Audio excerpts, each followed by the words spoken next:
안녕하세요. 머니보십니다. 안녕하세요. 멍구리입니다. 자, 오늘은 주문 두 번째 시간으로 오늘부터 본격적인 주문 코드에 대해서 살펴보도록 하겠습니다. 화면을 다시 한번 잠깐 보시면 수동 주문 이렇게 생긴 거고요. 이제 요거가 이제 코드가 약 1217라인부터 시작되는 주문 테스트라는 이제 코드인데 조금 길어요. 조금 깁니다. 조금 긴데 여기서 이제 쿼리가 이제 있고 그 다음에 이제 쿼리가 여기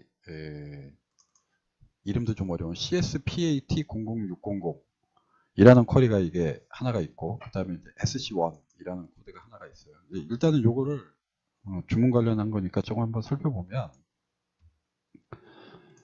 여기 보면 CSPAT00600 현물 정상 주문이라는 게 있습니다. 이게 뭐냐면 처음에 주문 낼 때 이 쿼리를 써야 돼요. 이 쿼리를 써가지고 몇 주를 얼마에 사겠다. 어떤 종목을 얼마에 몇 주 사겠다. 예, 우리는 그렇게 보통 생각하죠. 세 가지. 그런데 이제 넣어주는 값은 좀 많아집니다. 계좌번호, 그 다음에 비밀번호, 그 다음에 이제 종목번호, 수량, 가격, 매수냐, 매도냐, 뭐 호가 유형은 지정가냐, 무슨 뭐 이런 가격이냐, 그 다음에 이제 신용거래냐, 아니냐, 뭐 이런 거 있고. 저는 신용거래 이런 걸 안 하니까 이쪽은 잘 모르겠습니다. 그 다음에 대출일도 있고, 뭐 이런 게 있어요. 그렇게 해서 주문을 내면 이거를 넣어가지고 주문을 내고 나면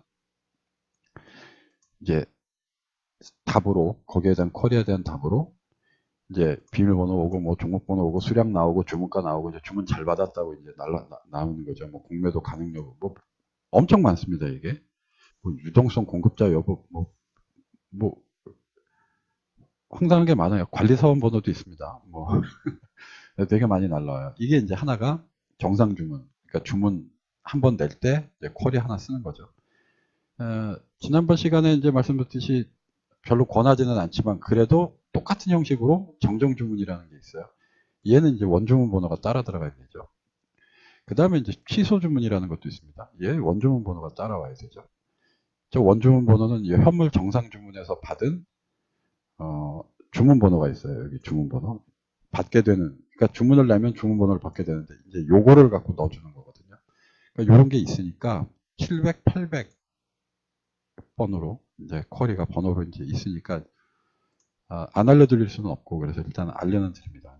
근데 이제 지금 코드에 나와 있는 게 현물 정상 주문만 이제 해보는 건데 일단 요게 하나가 있고 그 다음에 이제 SC1이라는 게 있죠. SC1.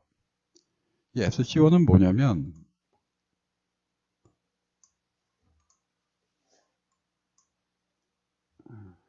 SC1 여기 보면 이제 주식 주문 체결이라는 게 있어요. SC1. 그래서 내가 낸 주문이 체결이 될 때마다 리얼로 이게 날라옵니다. 체결이.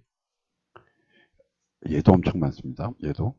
뭐가 날라오냐면 계좌번호, 조작자 아이디, 헤더 이건 필요 없고요. 암호 구분, 뭐 TR 코드, IF, 뭐 사용자 아이디, 이용 사번호, 공인 IP, 사설 IP, 처리 지점 번호 막 엄청 많습니다. 뭔가 우리랑은 상관없는 것도 많아요. 뭔지 모르는 것도 있습니다. IF 뭐 조회 발원지 도대체 이게 뭐 어마어마하게 많아요. 이게 이제 이베스트에서 뭔가 우리한테 주는 건데 이제 그쪽에서 사용하는 거겠죠. 자, 이런 정보가 오는데 주식 주문 체결하고 얘도 쌍둥이처럼 쫓아다니는 애들이 몇 개가 더 있는데 주식 주문 접수가 있고 체결이 있고 정정이 있고 취소가 있고 거부가 있습니다. 이게 날라오는 내용들은 다 같은 내용들인데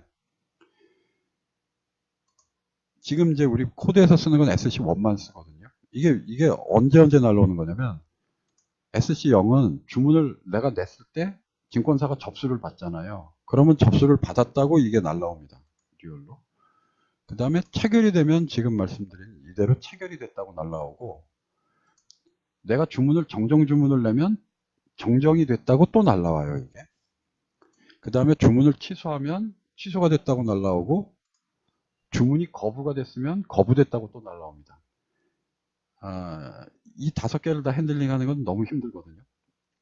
이 5개들을 다 서로 연관져서 핸들링하는 건 어렵기 때문에 체결에 대한 것만 핸들링하기로 하겠습니다. 체결에 대한 거. 이 체결은 우리 지난번에 봤던 K3나 S3하고는 달라요. K3나 S3는 뭐냐면 남이 낸 주문이 체결이 된 것들은 K3나 S3로 날라오죠. 그런데 내가 낸 주문에 대한 체결 정보는 K3나 S3가 아닌 SC1으로 오는 겁니다. 그러니까 내 주문에 대해서 날라오는 거예요.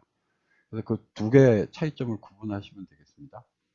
그러니까 현재 뭐 시세 줘야겠다 그러면 K3나 S3고요.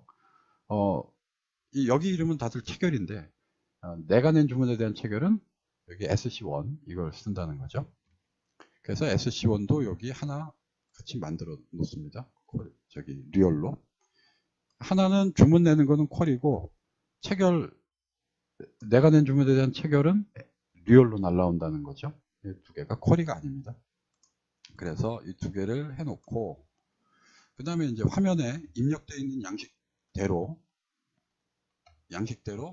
여기 오더 계좌번호 넣고 뭐 해서 CSPAT 00600 쿼리에다가 쭉 넣어준 다음에 날리면 이제 주문이 증권사로 날아가죠. 날아가고 나서 그게 체결이 되면 아까 리얼로 잡아놨던 SC1 있지 않습니까? 그게 리얼로 데이터가 날라와서 체결 시간, 종목 번호, 종목명 뭐 이렇게 쭉 체결 수량, 체결 이게 쭉 날라옵니다. 날라와서 걔를 갖고 뭐 DB에다가 뭐 거래 결과에다 이렇게 넣어놓으면 이제 체결된 게 쭉 DB에 이제 저장이 되겠죠. 그다음에 이제 이 CSPAT 600 이 리시브 데이터에서 얘를 받는 거는 뭐냐면 주문을 내고 나면 주문 번호가 날라오지 않습니까? 주문 번호를 내가 받으려고 여기다 이제 해놓은 거죠. 주문 번호를. 그런데 지난 시간에 말씀드렸듯이 주문 번호가 원래는 먼저 오고 그 다음에 체결이 되는 게 순서가 맞는데 경우에 따라서는 거꾸로 올 경우도 되게 많다는 거. 그걸 이제 유념해 두시고 그 다음에 이제 내가 주문을 내면 처음에는 이제 이 주문 프로세스를 보시는 분들은 그렇게 생각해요. 내가 100주 냈으니까 100주 다 체결되겠거니 라고 생각을 하신단 말이에요. 그리고 100주가 다 체결돼야 한번 날라오겠거니 라고 생각을 하시는데 그렇지 않습니다. SC1 얘는 한 주라도 내가 100주를 만약에 주문을 내면 한 주라도 체결될 때마다 계속 날라와요. 계속 날라옵니다. 평균 단가도 계산해주고 뭐 마지막 체결가도 해가지고 계속 날라오게 되어 있습니다. 저게. 그러니까 최악의 경우 100주 주문을 내면 리얼로 이게 100건이 날라올 수도 있다고 일단은 생각을 하셔야 돼요. 그러니까 이제 프로그램을 짤 때 조금 신경을 써야 되는 거죠. 내가 받았으니까 이걸로 끝. 이게 아닌 거예요. 날라올 때마다 내가 주문 낸 것과 확인해 가지고 주문 낸 양하고 체결된 양이 같아져야 일단은 그게 그 주문 프로세스가 끝난 거 아닙니까? 우리로 보기에는 다 체결이 돼요. 근데 만약에 100주 냈는데 90주까지는 체결이 날라왔는데 더 이상 안 날라와요. 그러면 그 주문을 또 다시 내면 안 되는 거죠. 그럼 그러니까 그런 경우가 있어요.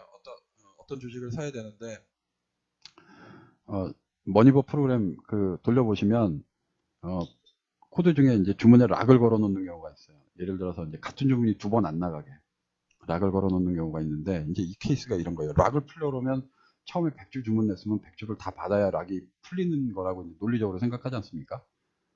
근데 이게 이제 90주만 좀 체결이 되고 10주가 체결이 안 된 상태에서 계속 있으면 락이 걸려 있어서 새로운 주문이 안 나가는 거죠. 일부러 안 나가게 만든 거죠. 거기다 계속 주문을 계속 누적해서 나가면 그것도 문제니까. 그래서 이 SC1이 들어올 때는 항상 뭐를 체크해 주셔야 되냐면 실제 프로그램 살 때 내가 낸 주문하고 숫자가 맞는지를 확인을 해줘야 돼요. 숫자가 안 맞으면 기다릴 수밖에 없죠. 또 주문 내면 안 되니까. 여기 있는 프로세스는 되게 단순합니다. 그냥 이 데이터, 체결이 된 데이터를 그냥 DB에 저장하고 마는 건데 실제로는 이제 거기서 신경을 많이 써야 된다는 거. 내가 낸 주문과 주문 양이 같은지 확인해야 된다는 거. 그거가 되겠습니다. 네. 실제로 해봤을 때, 그러니까 많은 분들이 저 SC 시작되는 것들을 쓰질 않으세요. 쓰질 않고 계좌로 호출을 하시죠. 체결이 됐는지 안 됐는지 맞아요. 계좌를 호출해서 그 API로 가장 많이 쿼리. 그 요청되는 쿼리가 계좌 쿼리라고 하네요. 계좌. 그러니까는 계좌 주거라 호출하면서 그 이 내게 체결이 되었는지 안 체결이 되었는지를 확인을 하시는 경우가 사실 많으세요. 그게 이제 예. 가장 안 좋겠지 않아요? 말씀을 잘 해주셨는데 가장 최악으로 코드를 짠 게 이런 겁니다. 주문을 내고 계좌 쿼리를 3초마다 호출하는 거죠. 계속. 왜냐하면 그게 3초 제약 시간이 있으니까. 그러면 이제 프로세스가 어떻게 되냐면 호출하고 슬립 3초 이렇게 주게 돼요. 일반적으로. 왜냐면 계좌 호출할 정도의 코드를 짜실 분이라면 실력이 조금 이제 시작하니까 실력이 좀 없잖아요. 그럼 프로그램에 슬립을 주게 돼 있어요. 그러니까 제가 강조해서 슬립을 쓰면 안 되는데 또 이제 그렇게 되면 이제 문제가 꼬이고 한 번 주문은 나갔는데 두 번째부터는 뭔가 안 된다. 뭐 왜 스톱됐느냐? 대부분이 다 거기서 스톱이 돼요. 대부분 프로그램이 가다가 서버리면 왜 안 되나요? 그러면 뭐라고 말을 해드릴 거는 있긴 있는데 이게 내용이 좀 기니까 또 답변 드리기도 뭐하고. 근데 이 시간을 위해서 잠깐 말씀드리면 대부분 느낌이 거기서 프로세스가 문제가 있어서 다들 안 되는 거예요. 계좌 호출하고 3초 딜레이를 슬립으로 주고 또 호출하고 3초를 주고 이 프로세스 때문에 이제 서버리는 거죠, 전체가 프로그램이. 그리고 이제 또 제 경험상 말씀을 드리면 그 이제 주문을 내실 때 사실 우리가 실제 손으로 매뉴얼 주문은 IOC나 F4K 주문을 거의 안 내잖아요. 안 내죠. 네. 그런데 실제 저희가 API로 알고리즘 트레이딩 하실 때는 IOC랑 F4K를 이용하시는 것도 좋을 것 같아요. 그러니까는 이거 해놓고서 내가 체결되었는지 안 체결되었는지 계속 호출하실 바에야 그냥 IOC 주문, F4K는 뭐 그런데 IOC 같은 주문은 자동으로 취소가 되어버리기 때문에 남은 거에 대해서는 자동으로 취소가 되어버리기 때문에 저 단가 잔고 수량 계산을 하실 때 훨씬 쉬우시거든요. 그런 것들 API로 알고리즘 트레이딩을 하실 때에는 그런 IOC나 F4K 같은 것들을 생각을 해두시면은 훨씬 유용하게 짜실 수 있을 것 같습니다. 잘 모르시는 분은 인터넷에서 IOC 주문 찾아보시면은 많이 나와 있으니까는 그거 확인하시고 그 이용을 해주시면 될 것 같아요. 오늘 그 이제 주문 강의, 실전 강의 첫 강의였었는데요. 실전에서 이제 이용할 수 있는 코드들 말씀을 해주셨고 또 이제 그 주문 낼 때 조금 주의해야 될 사항. 특히 그렇죠. 체결 받을 때 그 슬립 함부로 주면은 프로그램 선다. 예, 망합니다. 예. 그거 말씀을 해주셨으니까는 정말 그런데 이거 실제로 짤 때 그렇게 짜십니다. 네, 많은 분들이 이걸 말씀을 해드렸음에도 불구하고 그렇게 짜시거든요. 짜실 때 한 번 더 생각해 보시라. 예. 그러면 오늘 강의는 이만 마치도록 하겠습니다. 머니버님 오늘 고생 많으셨습니다. 예, 수고하셨습니다.